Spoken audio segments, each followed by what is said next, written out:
Good afternoon. Today I will be discussing whether or not the international community fulfilled their obligations in relation to Aleppo.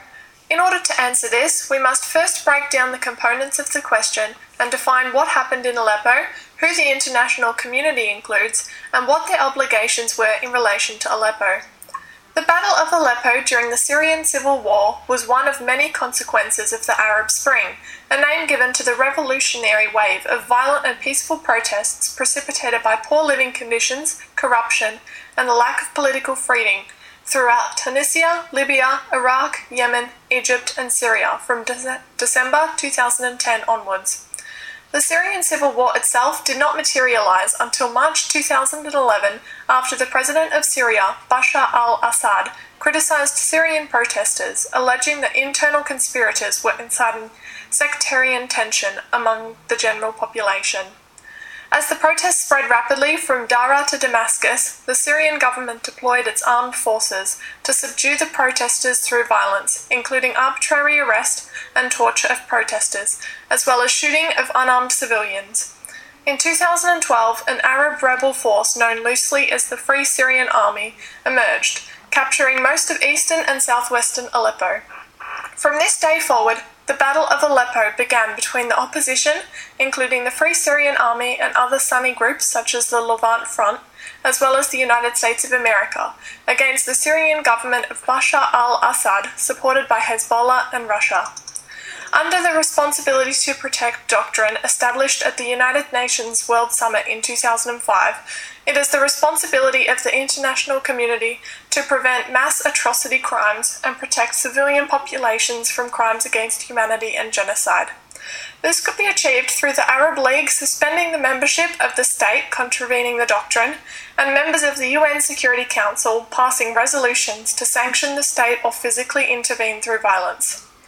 The international community, which broadly includes the United Nations, specifically the Security Council, and the Arab League, all played a major role in influencing the Syrian civil war. However, the question of whether they fulfilled their obligation in relation to Aleppo is a subjective one. If considered in isolation, the Syrian government, with the assistance of Russia, were successful in defeating rebel forces in December 2016, ending the Battle of Aleppo and preventing future deaths in this region. Although this is the case, with a continuing death toll of 470,000 people in the Syrian war, 35,000 of which were rebels in Aleppo, the international involvement in Aleppo can hardly be considered a success. Compared to the Libyan civil war, for example, instead of taking 4 years to intervene in the conflict, the war ended 7 months after its commencement and had a death toll of at least 2,000 people. Why is this the case? Unlike in Libya, where the Arab League and the United Nations Security Council intervened almost immediately, adopting a resolution and allowing external military intervention, the international community was more reluctant to intervene in Aleppo due to their own personal, political, and economic interests. For example, the Arab League cautiously waited 10 months before intervening in the Syrian uprising due to the close economic ties of its Middle Eastern members with Syria.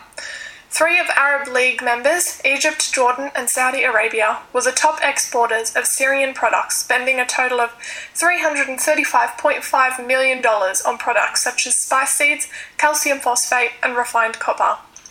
Moreover, Russia continued to veto Security Council draft resolutions, and in 2015 assisted the Assad government through conducting airstrikes on the opposition due to its own economic interests. Not only is Syria a major purchaser of Russian arms exports, but they also host Russian naval base, allowing Russia to repair and maintain their ships outside of the former Soviet Union. Not to mention, Russia invests heavily in Syria's liquefied natural gas.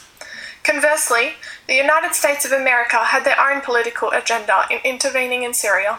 Through providing the rebels of the Free Syrian Army with food rations, military training, intelligence, and later conducting their own airstrikes on Aleppo, America aimed to gain political support from the Sunni majority, who would likely overthrow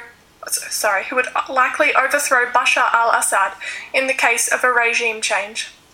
In such a case, a pro-US regime would improve Israel's, one of America's major allies in the Middle East, balance of power in the region.